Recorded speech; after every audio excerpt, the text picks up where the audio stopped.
අපි බලමුද කොහොමද පින්පොතක් හදන්නේ කියලා. මේක හදන විදිහක් ඇත්තටම ඇත්තේ නැහැ.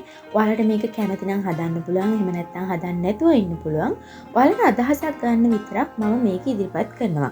එතකොට සමහරක් කෙනෙකුට මෙහෙම පොතක් නැති වෙන්න පුළුවන්. සමහරක් කෙනෙක් මේ වගේ පොතක් හදන්න අදහස් කරන් ඉන්න පුළුවන්. මම කරන විදිහ පිළිබඳව මම ඔයගොල්ලන්ට පොඩි අදහස් ටිකක් අරන් එන්නම්.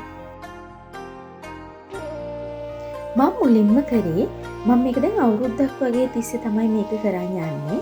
මම ඉස්සෙල්ලාම කරේ ඩයරියක් වගේ පොතක් අරගත්තා. ඊට පස්සේ මම සාමාන්‍යයෙන් මේක දැන් ගොඩක් දුරට හදලා ඉවරයි. දැන් මම මේ අප්ඩේට් කරන් යන ගමන් තමයි මට හිතුනේ මේක ඇත්තටම අනිත් අයත් එක්කත් ෂෙයා කරගත්තත් හොඳයි කියලා මගේ YouTube channel එකේ. ඉතින් මම මුලින්ම කරන්නේ සතියකට වගේ මාසික වගේ කරන ඒවා ඉස්සෙල්ලාම මම ෆෝන් එකේ ෆොටෝස් තියාගන්න. මේ දවසට කරන පින් අතේ වැඩේ මම ෆොටෝ එකක් ගන්නවා.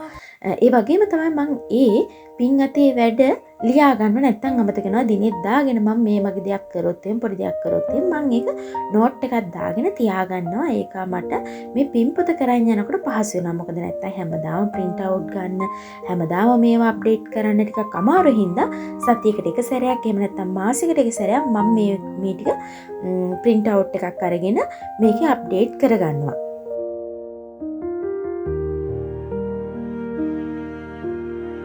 මගේ පළවෙනි ටිප් එක තමයි ඔයගොල්ලෝ සාමාන්‍යයෙන් විසි කරන හරි අලුත් පොතක් හරි කමන්නේ අරගන්න. ඊට පස්සේ ඔයගොල්ලෝ ෆොටෝස් ගන්න. මොනවා හරි වැඩක් කරනවා නම් ඒක අමතක වෙනවනේ. ඒ නිසා ෆොටෝස් ටිකක් අරන් තියාගන්න සහ ඔයාලා කරන පින් අතේ වැඩේ දිනෙත් දාලා ඔයගොල්ලෝ නෝට් එකක් දාගෙන තියාගන්න.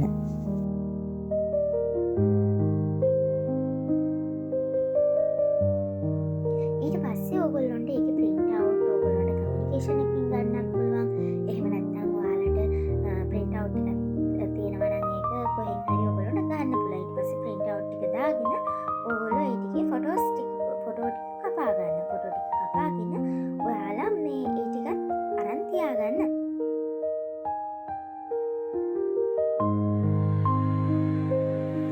ගොඩාක් වෙලාවට තියෙන ප්‍රශ්නයක් තමයි අපිට මේවා අමතක වෙන එක.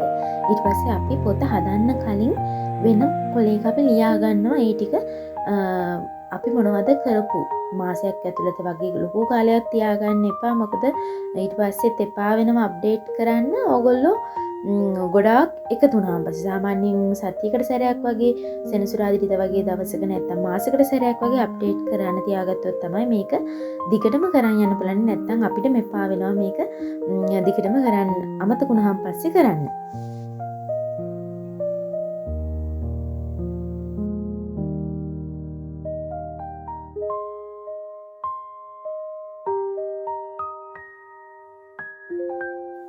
මම ඊට පස්සේ මෙන්න මේ ආකාරයට ලියා ගන්නවා. ලියාගෙන ඉවර වෙලා අලවන එකට හරියක් දාලා මම ඒ ටික අයින් කර ගන්නවා.